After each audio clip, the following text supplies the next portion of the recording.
प्रभु तिम्रो सम्झना आइनन् प्रभु तिम्रो सम्झना। ओम नमो भगवते वासुदेवाय ओम नमो भगवते वासुदेवाय नमः। बित्यो जीवन त्यसै लहै लहैमा आइनन् प्रभु तिम्रो सम्झना आइनन् प्रभु तिम्रो सम्झना। भगवानको प्रकाशले जाछ झलमल भगवानको प्रकाशले जाछ झलमल जगाए नि फिर्नु छैन जहाँ छैन कल जगाए नि फिर्नु छैन जहाँ छैन कल। बित्यो जीवन त्यसै लहै लहैमा आइनन् प्रभु तिम्रो सम्झना आइन प्रभु तिम्रो सम्झना। यस्तो दिव्य धाम तिमी आउने भए आऊ यस्तो दिव्य धाम तिमी आउने भए आऊ चरणमा छु भनेर शरणमा आऊ चरणमा छु भनेर शरणमा आऊ। भन्ते कृष्णले मेरै शरण परलौ भन्ते कृष्णले मेरै शरण परलौ बल्ल आए प्रभु तिम्रो शरणमा बल्ल आए प्रभु तिम्रो शरणमा। त्रिगुणमय माया भेटी तर्नलाई छ गाह्रो त्रिगुणमय माया भेटी तर्नलाई छ गाह्रो मेरै शरण परेदेखि हुन कति गाह्रो मेरै शरण परेदेखि हुन कति गाह्रो। बित्यो जीवन त्यसै लहै लहैमा बल्ल आए प्रभु तिम्रो चरणमा बल्ल आए प्रभु तिम्रो चरणमा। चिन्ता कति नगर है साँचो कुरा भन्छु चिन्ता कति नगर है साँचो कुरा भन्छु सारा पाप छुटाइकन वैकुण्ठमा लान्छु सारा पाप छुटाइकन वैकुण्ठमा लान्छु।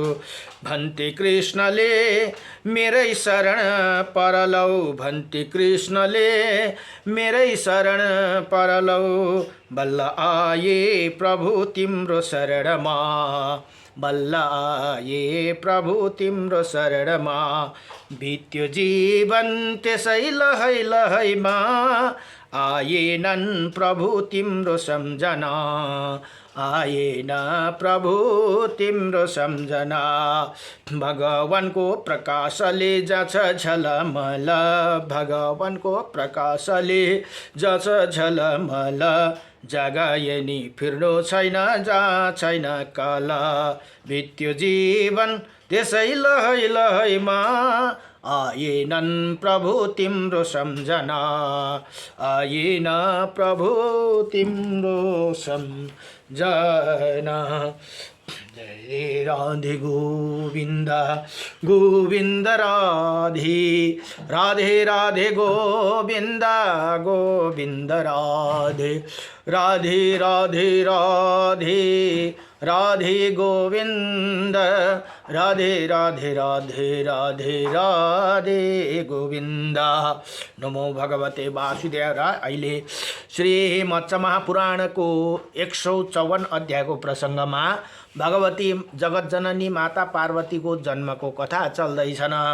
यो प्रसङ्गमा देवासुर सङ्ग्राम तारकासुरले देवताहरूलाई बन्दी बनाएको र भगवती माताको उत्पत्तिको कथा यहाँ चल्दैछन्। अघि 156 सम्म भयो भने अब 157 श्लोकदेखि इसी प्रकार शास्त्र में अनेकों बार निश्चित रूप से इसी महान फल का वर्णन किया गया है जो कन्या शील। यहाँ भगवान नारद मुनिले माता पार्वतीको भविष्य हेर्नु हुँदैछ है। यहाँ भन्नुहुन्छ महान फल का वर्णन किया गया है जो कन्या शील सदाचार से रहित न हो वही 10 पुत्रों के समान मानी गई भनेर यहाँ बताउनुहुन्छ।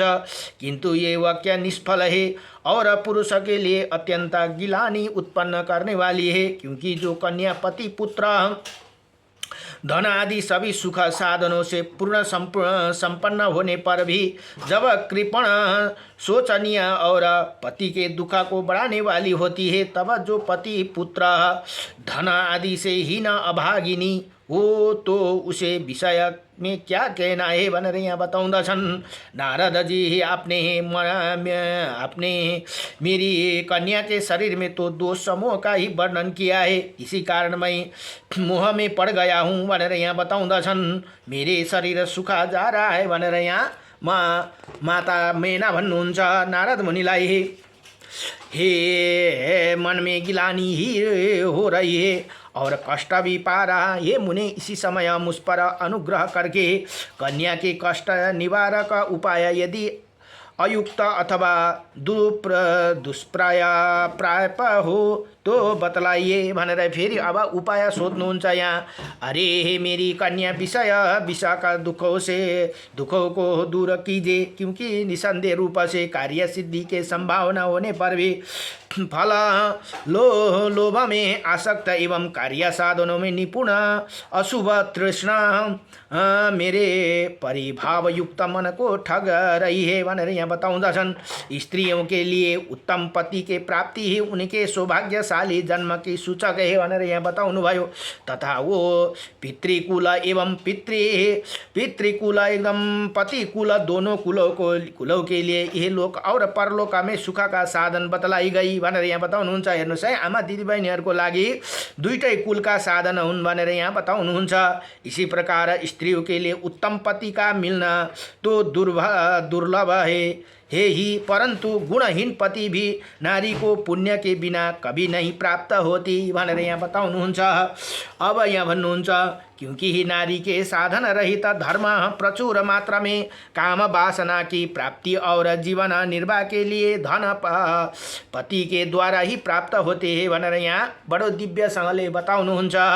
पति निर्धन अभाग मूर्ख और अभी शुभ लक्षणों से रहित क्यों न हो, किंतु वो नारी के लिए सदैव परम देवता कहा गया है। हेर्नुहोस्, पति जस्तै भए पनि पत्नीको लागि देवता बराबर भनेर यहाँ बताउनुहुन्छ। माता यहाँ भन्नुहुन्छ देवर्षि नारद मुनिलाई, हे देवर्षि आपने कहा है कि मेरी पुत्री पुत्र की पति पैदा ही नहीं हुआ है भनेर यहाँ त्यसरी तपाईले बताउनुहुन्छ। ये तो इसका अतुलनीय एवं बहुत बड़ा दुर्भाग्य है भनेर यहाँ बताउनु भयो। अब नारदजीले यसरी घुमाइ फिराई भन्नुहुँदैछ। नारदजी त त्रिकालदर्शी हुनुहुन्छ, उहाँलाई सबै थाहा छ। माता पार्वती भगवान शिवका पत्नी हुनुहुन्छ भन्ने कुरा पनि थाहा छ, तर त्यो शब्दलाई अलिक घुमाइ फिराई त्यहाँ भन्नुहुँदैछ। हे मुने भनेर अब माताजी यहाँ भन्नुहुन्छ, आप तो जो ऐसे कह रहे कि चराचर प्राणियों की सृष्टि में वो अभी तक उत्पन्न ही नहीं हुआ है भनेर, अब किनभने नारद मुनिले भन्नुभयो इनका पति तो अभी तक उत्पन्नै भएको छैनन् भनेर अघि ज्योतिषी हेर्दाखेरि हात हेरेर बताइदिनु भएको थियो। यहाँ माता भन्नुहुन्छ, माता पार्वतीका माता मेना भन्नुहुन्छ, इसे मेरा मन व्याकुल हो गई। मनुष्य एवं देवता देव जातियों के शुभ सूचक लक्षण हाथों और पैरों में चिन्हित लक्षण द्वारा जाने जाते हैं। हे मुनि श्रेष्ठ भनेर यहाँ बताउँदछिन्। ए सोध्नुहुन्छ, इसी विषय में आपने इसे उतान हस्त बतलाया। ये उतान हस्त सदा याचक की ही कही गई है भनेर यहाँ बताउनुहुन्छ। किंतु जो सौभाग्यशाली धन्यवाद के पात्र और दानी होते उसके हाथ कभी उतान नहीं रहते। मुने आपने यही कहा गया है, इसे चरण अपनी छाया से युक्त होने के कारण हे देवर्षि दोषी है। अतः इसे विषय में भी हमें कल्याणकारिणी आशा नहीं प्रतीत हो रही भनेर यहाँ बताउनुहुन्छ। शरीर के अत्यंत लक्षण पृथक पृथक फल सूचित करते हैं। उनमें जो सौभाग्य का धन पुत्र आयु और पति प्राप्ति के सूचक होते हैं और उनके सभी लक्षणों मेरी ये कन्याहीन है और आप ही कह रहे हैं। हे मुनि श्रेष्ठ, आप मेरी सारी मनोगत अभिलाषाओं को जानते हैं। हे मुनि सरदुला, आप सत्यवादी इसी कारण आपकी बात सुनकर मैं मोहित हो रहा हूँ। और मेरे हृदय फटा जा रहा भनेर यहाँ बताउनु हुँदैछ। ऐसे कहकर हिमाचल उस महान दुख की कल्पना से विरक्त हो गए। यी हिमाचल भनेको जुन माता पार्वती का पिता हुन्, उसी शैलराज के मुख कमल से निकली हुई ये सारी बातें सुनकर देव पूजित नारद जी मुस्कुराते हुए इसी प्रकार बोले। अब नारद जी भन्नुहुन्छ, हे घे गिरिराज, आप तो महान हर्ष का अवसर उपस्थित होने पर भी दुख की गाथा गा रही हो और मेरे अस्पष्ट वाक्य को अर्थ को समझे बिना मुह के प्राप्त हो रहे हो। मैले भनेको कुरा जुन तपाईले सम्झिनै भएन। जय हे शैलराज, इसी रहस्यपूर्ण वाणी का तात्पर्य अब मुझसे सुनिए। मैले भनेको कुरा अब विस्तार पूर्वक सुनिए भनेर नारदजी भन्नुहुन्छ। पिता हिमालयलाई और मैं मेरे द्वारा कही गई बात पर सावधानी पूर्वक विचार कीजिए। हे हिमाचल, हे मैंने जो ये कह रहा है कि इस देवी का पति उत्पन्न ही नहीं हुआ है, इसका अभिप्राय ये है कि जो भूत भविष्य वर्तमान तीनों काल में वर्तमान रहने वाला जीवों को शरणदाता अविनाशी नियम का कल्याणकर्ता और परमेश्वर है, वो महादेव उत्पन्न नहीं हुए है भनेर यहाँ बताउनु भयो। यसरी अहिले सम्झाउनु हुँदैछ। अघि त अब सरासरी वचन भनिदिनु भयो, तर त्यसको अभिप्राय सरल पाराले अहिले नारद मुनिले हिमालयलाई राजालाई सुनाउनुहुन्छ। अर्थात ये वो अनादि ये जन्म नहीं होते हैं, उनका जन्म नहीं होता। हे पर्वतराज, ब्रह्मा विष्णु इंद्र मुनि आदि जन्म मृत्यु और वृद्ध अवस्था से ग्रस्त है। ये सभी उस परमेश्वर का खिलौना मात्र है। उनकी इच्छा से त्रिभुवन के स्वामी ब्रह्मा प्रकट हुए और विष्णु प्रकट युग में विशाल शरीर धारण करने नाना प्रकार की जातियों में उत्पन्न होते भनेर यहाँ बताउनुहुन्छ। अच्छा, अब यसमा हामीले सुन्दै जाँदा हामीलाई सन्देह हुन्छ है, यो के हो भने यहाँ अहिले के भन्यो त भन्दा भगवान शिवले नै सबैलाई प्रकट गर्नुभएको हो भनेर यहाँ आयो। त्यसो गर्दा हामीलाई के हुन्छ त भन्दा हामी ओहो भगवान शिव ठुलो रहेछन्, अरू ब्रह्मा विष्णु सानो रहेछन् भनेर सम्झिन्छौँ। त्यो होइन है। यो के हो कारण भन्दा कल्पभेद हो। सतो रज तम 3 कल्प छन्। सतो कल्पमा विष्णुजीले सृष्टि गर्नुभयो भने रजमा ब्रह्माजीले र तममा शिवजीले। तम कल्पमा शिवजीद्वारा नै सबैको सृष्टि भयो, सबैको उत्पन्न भयो भने रजमा ब्रह्माजीद्वारा भयो भने सतोकल्पमा विष्णुजीद्वारा भयो। यसरी हामीले बुझ्नु पर्दछ। यहाँ अब नारद मुनिले यहाँ बताउनुहुन्छ, यहाँ भन्नुहुँदैछ, स्वामी ब्रह्मा प्रकट हुए, प्रत्येक युग में विशाल शरीर धारण करके नाना प्रकार की जातियों में उत्पन्न होते हैं भनेर यहाँ बताउनुहुन्छ। हे पर्वतराज, प्रत्येक युग में माया का आश्रय लेकर उत्पन्न हुए विष्णु को तो तुम भी मानते हो। स्थानभर योनि में जन्म लेने पर भी शरीर अंत होने पर आत्मा का विनाश नहीं होता। संसार में उत्पन्न होकर मृत्यु की प्राप्ति हुई प्राणी का शरीर मात्र नष्ट होते हैं भनेर यहाँ बताउनु। हेर्नुहोस्, हाम्रो शरीर मात्र नष्ट हुन्छ, हाम्रो आत्मा त अजर अमर छ भनेर यहाँ बताउनु हुँदैछ। नारद मुनिले बडो दिव्य ज्ञान दिनु हुँदैछ। हिमालय राजालाई आत्मा का नाश नहीं हो कहा जाता। ब्रह्मा से लेकर स्थान पर पर्यंत जो ये संसार कहा जाता है, उसमें उत्पन्न हुए प्राणी जन्म मृत्यु के दुख से पीड़ित होकर पराधीन रहते हैं, किंतु महादेव स्थाणु के भांति अचल है। वो वृद्ध अवस्था में रहित तथा वृद्ध अवस्था से रहित तथा सबको उत्पन्न करने वाला, किंतु स्वयं किसी के उत्पन्न नहीं होते, वही निर्दोष जगदीश्वर शंकर इसी कन्या को पति होंगे भनेर बताइदिनु भयो। अब यहाँ भन्दा अब खुसी हुनुहुँदैछ। यसरी नारदजीले अब प्रत्यक्ष पाराले माता पार्वती को भविष्यवाणी यहाँ बताउनु हुँदैछ। साथै मैंने तुमसे ये कहा था कि ये देवी लक्षणों से रहित है, उसका वाक्य का अभिप्राय ये सम्यक रूप से सुनो। हे पर्वतराज, शरीर के अवयवों में अंकित लक्षणों देवी का चिन्ह होते हैं, वही सभी की आयु धन और सौभाग्य के परिणाम को प्रकट करने वाली होती है भनेर यहाँ बताउनुहुन्छ। किंतु इसी शरीर में इसी अनंत एवं अप्राम्य सौभाग्य के किसी लक्षण कार्य चिन्ह का संविधान नहीं किया गया है। इसीलिए मैंने कहा कि इसके शरीर में लक्षण नहीं है भनेर यहाँ बताउनुहुन्छ। अघि सीधा सीधा बताइदिनु भएको थियो, अब त्यसको विस्तारपूर्वक यहाँ फेरि उल्था गर्नु हुँदैछ। हे बुद्धिमान हिमाचल, जो मैंने इसका सदा उत्तानकर्ता का कथन किया था। अब माताको हात सधैँ यसरी नै राखेको हुन्छ। त्यही कारण नारदजी भन्नुहुन्छ, यहाँ मैले भने त तिम्रो इसको हाथ उत्तानकर्ता कथन किया था। उसका तात्पर्य ये है कि इसी देवी का ये वरदायक हाथ सदा उत्तान ही रहेगा। ऐसे गरेर माता बस्नु भएको छ, त्यही कारण रहेगा। इसी से ये सुर असुर और मुनि समूह के लिए वरदायिनी होगी। हे पर्वत श्रेष्ठ, उसी समय मैंने जो ऐसे कहा था कि इसके चरण अपनी छाया से रहने के कारण दोषी है भनेर यहाँ बताउनु। अब मैले चरणको कुरा पनि गरेको थिएँ, यहाँ सुन म भनेर यहाँ नारद मुनि सम्झाउनुहुन्छ। इसी विषय में भी तुम मेरे वचन को युक्त सुनो। इसके कमल सुदर्शन चरण स्वच्छ उज्जवल नखों के सुशोभित है।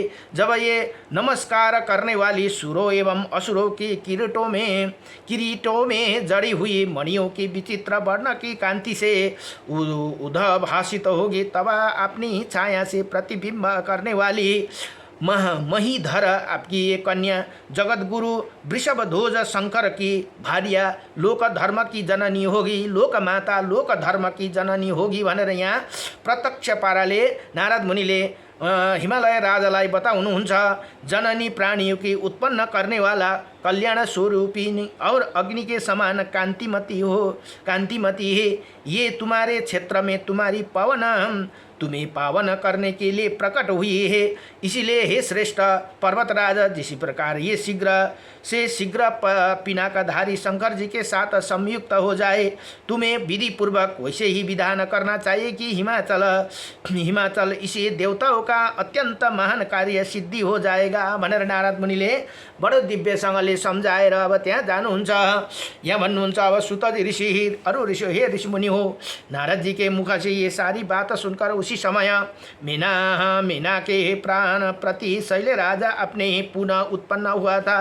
सा अनुभव करने के लिए तत्पश्चात हर्ष से फूले हुए हिमाचल भी उत्कृष्ट बुद्धि संपन्न देवादिदेव वृषभ ध्वज को नमस्कार करके नारद जी से बोले। अब हिमावन राजा हिमावन भन्नुहुन्छ यहाँ, हे मुनि, आपने तो मुझे घोर दुस्तर नरक से उबार लिया और पाताल लोकों से निकल कर सातों लोकों का अधिपति बना दिया। हे मुनिवर, इसी समय आपने हिमाचल पर जो अचल गुण वाली समृद्धि उत्पन्न कर दी है, इसी से मैं समुच्च हिमाचल नाम से विख्यात कर दिया गया हूँ। मैं हे मुनि, इसी समय मेरे हृदय आनंदमय दिन का अनुभव कर रहा हूँ, जिससे ये आपको कृत्य का विभाग पूर्वक विचार करने में सक्षम है हो रहा। यदि मैं वाणी के अधिसुर बृहस्पति हो जाऊँ तो भी आपके गुणों का विचार करने में सामर्थ्य नहीं हो सकता हूँ भनेर यहाँ बताउनुहुन्छ। हे मुनि, जैसे आप मरीचों को दर्शन का निश्चय है अमोघ होते महामुनि, हम लोगों के प्रति आपका स्थिर तो हम स्पष्ट रूप से ज्ञात है। आप लोगों द्वारा ही आत्मा स्वरूप मुनियों एवं देवताओं का निवास योग्य बना गया हूँ। यदि भी मैं स्वयं भी पाप करने वाला हूँ, तथापि किसी एक वस्तु के लिए मुझे अज्ञान प्रदान कीजिए। उसी समय हर्ष से भरे हुए शैलराज इसी प्रकार कहने पर नारद जी से कहा, हे प्रभु, तुमने सब कुछ कर लिया। अब मुझे ये कहना है कि देवताओं के कार्य जो प्रयोजन है वो तुम्हारे लिए भी अत्यंत महत्वपूर्ण होगा। ऐसे कहकर नारद जी शीघ्र ही स्वर्गलोक को चले गए। वहाँ इंद्र के भवन में जाकर वो देवराज ने इंद्र से मिले और जब वो एक सुंदर सिंहासन पर आसीन हो गए, तब इंद्र ने उनका जिज्ञासा प्रकट की। फिर तो वो पार्वती संबंधी कथा का वर्णन करने लगे। अब नारद मुनि स्वर्गमा गएर जे कुराहरू भयो त्यो सबै नारद मुनि अब देवराज इंद्रलाई सुनाउनुहुन्छ। नारद जी भन्नुहुन्छ, हे देवराज, संगठित होकर सबके द्वारा जो काम किया जाना चाहिए उसे तो मैंने अकेले ही कर दिया, किंतु इसी अवसर पर तुम अब कामदेव की आवश्यकता आ पड़ी है। कार्यदर्शी नारद मुनि द्वारा इसी प्रकार कहा जाने पर देवराज भगवान इंद्र ने आम के बेर को अंकुर को अस्त्र रूप में धारण करने के लिए कामदेव का स्मरण किया। शस्त्र नेत्रधारी बुद्धिमान इंद्र द्वारा स्मरण किए जाने पर झस केतु कामदेव अपनी पत्नी रति के साथ विलासपूर्वक शीघ्र ही उपस्थित हुआ। उसे उपस्थित देखकर इंद्र ने आदरपूर्वक उसे कहा। इंद्र बोले, हे मनोभाव, तुम तो अजय हो और मन से ही उत्पन्न होते हो, अतः सभी प्राणियों की मनोगत भाव को भाली भांति जानते हो। ऐसी दशा में तुम्हारे प्रीति अधिक उपदेश करने से क्या लाभ। मैं तुमसे एक प्रिय बात कह रहा हूँ, तुम स्वर्गवासियों को उसी प्रिय कार्य को अवश्य पूर्ण करो। ये है कि तुम चैत्र मास और ऋतुराज बसंत को साथ लेकर शंकर जी का गिरिराज कुमारी पार्वती के साथ शीघ्र ही संयोग स्थापित कर दो। अपनी स्वस्थ सिद्धि के नियमित इंद्र द्वारा इसी प्रकार कहे जाने पर पंचबाण कामदेव को भयभीत होकर इंद्र से इसी प्रकार बोला। मननीय बताउनुहुन्छ। अब कामदेव ने कहा, हे जगन्नाथ, क्या आप ये नहीं जानते कि मुनियों और दानवों को भयभीत करने वाला इसी देव संग्राम के देवादिदेव शंकर को वश में कर लेना सहज नहीं है। उन महादेव इंद्रियों को विकार रहित है, इसे भी ज्ञात हो तो ज्ञान तो आपको ही है। साथ ही महापुरुष की प्रसन्नता और क्रोध भी महान होते हैं। इसी समय आप जो संपूर्ण उपभोग की सारभूत स्वर्ग में उत्पन्न करने वाला सुंदरी अप्सराओं को तथा बिना चेष्टा किए ही प्राप्त होने वाली सुखदायक पदार्थों को उपभोग कर रहे हो, वो शंकर जी के प्रति प्रमाद करने से नष्ट हो जाएगा। भनेर बताउनुहुन्छ। थोड़ा है इस पर भी विचार कर लीजिए, क्योंकि सामान्य प्राणियों की भी कार्य फल की सम्मान पहले से ही देखने लगती है। इंद्रदेव जो लोग सम्मान को छोड़कर विशेष को आकांक्षा करते हैं, उनका सम्मान से पतन हो जाते हैं ही फल है, विशेष तो अप्राप्त ही है। कामदेव के इसी कथन को सुनकर देवताओं से घिरे हुए इंद्र ने उसे कहा। इंद्र बोले, हे रति बल्लभ, तुम्हारे इसी का कथन के लिए हम लोग प्रमाण है।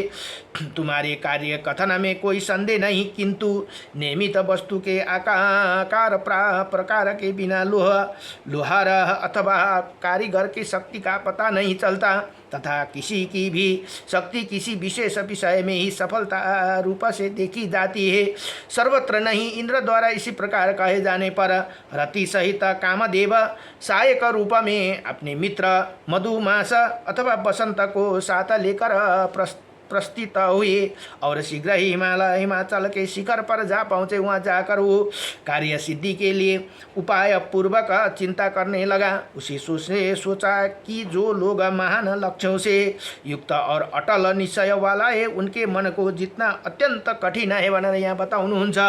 अब यहाँ यसरी कामदेव सोच्दछन्।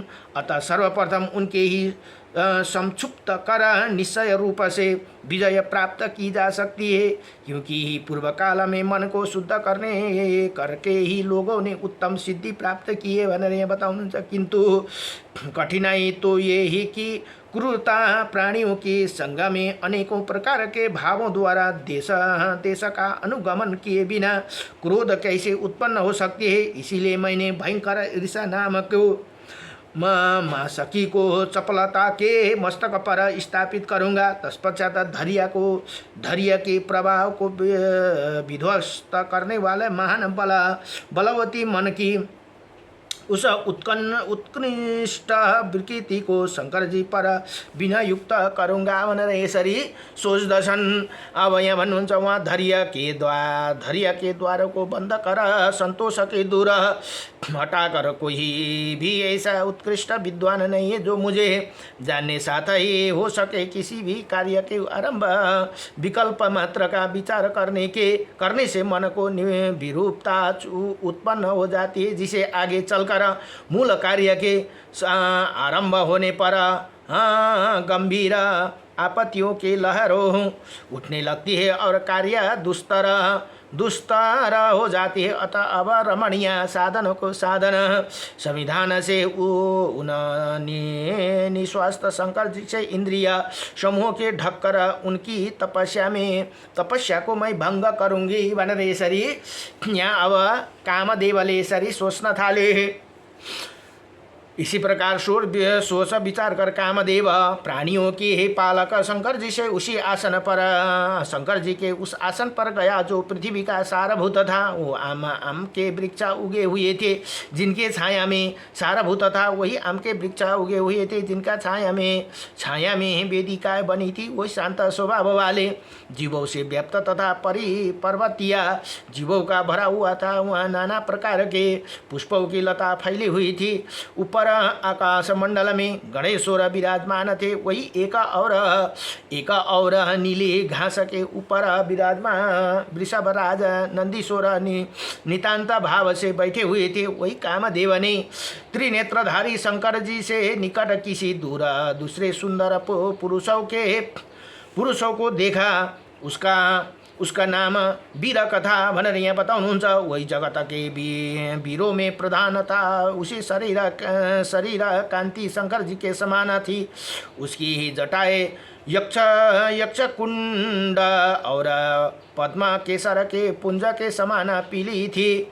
उसके हाथों में बेता शोभा पा रही थी और विषैली सर्प को आभूषण से वशीभूत हो निश्चित भाव से बैठा हुआ था। तदंतर कामदेव की दृष्टि क्रमशः धीरे धीरे निकट प्राप्त हुई शंकर जी पर पड़ी, जिसकी कमल दल के सुदर्शन नेत्र अद खुले थे और अपने सुंदर नेत्र द्वारा सीधे नासिका के अग्रभाग को देख रहे थे। उनकी कंधे पर सिंह के चमड़ा का ऐसे लंबा उत्तरिया लटक रहा था। जहाँ भगवान शिव अब तपस्या गरेर बस्नु भएको छ, त्यो तपस्यालाई भङ्ग गर्नको लागि कामदेवलाई देवताहरूले इन्द्रले यहाँ पठाउनु भयो। जिसे वो रक्त टपका रहा था। कानों में कुंडल रूप से पहने हुए थे। सर्पों को मुखों से निकलती हुई निश्वास अग्नि उनके शरीर पीला दिख रहा था। उनकी लंबी जटाएं खप्पर और तुम्बी तक हिलती हुई शोभा पा रही थी। वो वासुकी नाग की सैया बनाकर उसके नाभि भूतल पर बैठे हुए थे। उनकी ब्रह्मा जाली में भूषण रूप से धारण किए हुए गए सर्प की पूंछ का अग्रभाग स्थिति था।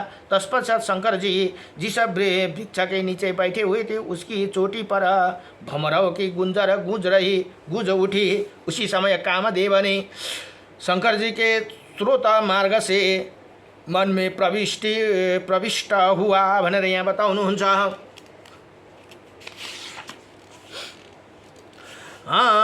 प्रविष्ट हुआ भमरव के उसी मधुर झंकारों से सुनकर शंकर जी का मन कामदेव के प्रभाव से अनुरक्त हो गया। तब उन्होंने अपने प्रिय दक्ष कन्या सीता की स्मरण किया, सती का स्मरण किया। उसी समय उनकी वो लक्षणों से प्रत्यक्ष रूप प्रकट करने वाली अत्यंत निर्मल समाधि भावना धीरे धीरे तिरोहित हो गई और वो विघ्नों द्वारा लक्ष्य के अवरुद्ध हो जाने से सती की तन्मयता को प्राप्त हो गई। थोड़ी देर बाद जितेंद्रिय होने के कारण शंकर जी इसी कामजन्य विकारों को समझ गए कि फिर तो फिर तो उनमें थोड़ा क्रोध की झलक आ गई। तब उन्होंने जटाधारियों धैर्य धारण करके अपने कामदेव की स्थिति से मुक्त करने के लिए योग माया का आश्रय लिया। उसी माया से अभिष्ट होने के कारण कामदेव जलने लगा। तत्पश्चात जो वासना और दुर्वासना का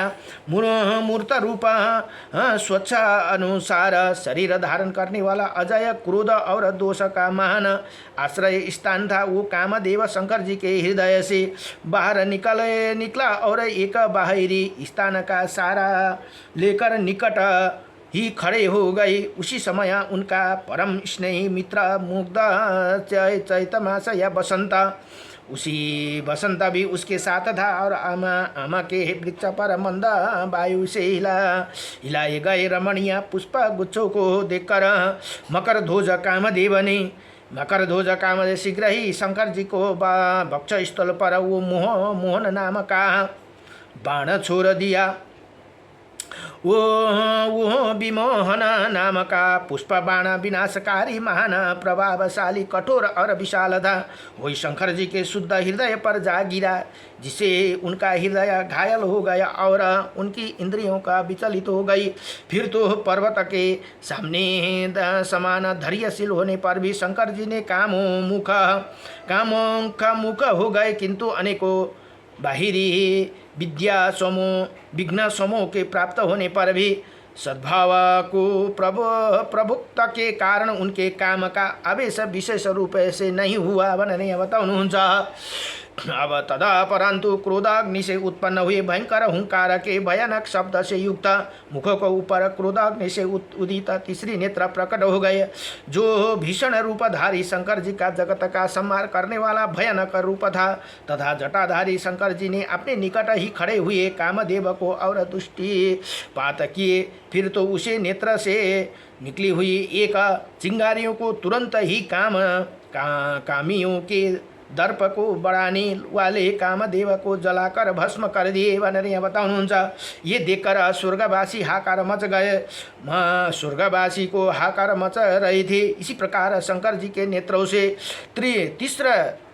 तीसरी नेत्रों से उद्धत हुए अग्नि कामदेव को भस्म कर जगत को जलाने के लिए आगे बढ़े और लपटों के हुंकार से पदार्थों को भस्म करने लगी। तब शंकर जी ने जगत का कल्याण करने के लिए उसी अग्नि को विभाजन कर दिया। उन्होंने काम अग्नि को विभक्त कर आम के वृक्ष को, अब यहाँ से त्यही कारण है काम अग्नि को विभक्त कर बाँड दिनुभयो। त्यतिखेर आम के वृक्ष को बसंत ऋतु अथवा चैत्र मास चंद्रमा को सुगंधित पुष्पों का भंवरों का और कोकिलाओं के मुखों में स्थापित कर दिया।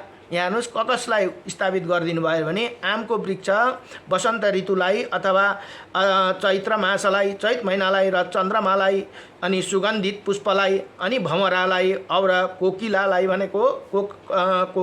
भनेको कोइलीको मुख में स्थापित कर दिया। बाहर और भीतर दोनों प्रकार के घायल हुए शिवजी द्वारा विभक्त हुआ वो कामदेव का बाण अनुराग और स्नेह से उदित हो वेगपूर्वक दौड़ती हुई अग्नि की तरह लोगों के मन को क्षुब्ध करने लगा। उसकी उन्नति रोकी नहीं जा सकती थी। वो इतना भयंकर थी कि उसके प्रतिषेध का कोई उपाय बड़ी कठिनाई से हो सकता था। इसी प्रकार वो अब भी कामियों के स्नेह शक्ति हृदय में पहुँचकर नहीं उन्हें रात दिन जलता रहता है भनेर यहाँ बताउनु भयो। यति भनेर आज अब अहिलेलाई 156 देखि 254 श्लोकसम्म यहाँ पूर्ण भयो। नमो भगवते वासुदेवाय कृष्णाय वासुदेवाय हरे परमात्मने नमः। लामो छ यो, 3-4 दिन लाग्छ होला यो सकिनु, लामो अध्याय रहेछ। नमो भगवते वासुदेवाय कृष्णाय वासुदेवाय हरे परमात्मने नमः। प्रणतक्लेशनाशाय गोविन्दाय नमो नमः। सच्चिदानन्दरूपाय विश्वोत्पत्यादिहेतवे त्रापत्राय विनाशाय श्रीकृष्णाय वयं नमः। श्रीकृष्ण गोविन्द हरे मुरारी, हे नाथ नारायण वासुदेवम् अनन्त वैकुण्ठ मुकुन्द कृष्ण गोविन्द दामोदर माधवेति। नमो भगवते वासुदेवाय। र आज चाहिँ आज रवि सप्तमी हो। आज आइतबारको व्रत लिनेहरूलाई आज महान व्रत आज लिनु अति उत्तम हुन्छ। नमो भगवते वासुदेवाय। कृष्णाय वासुदेवाय। हरये पर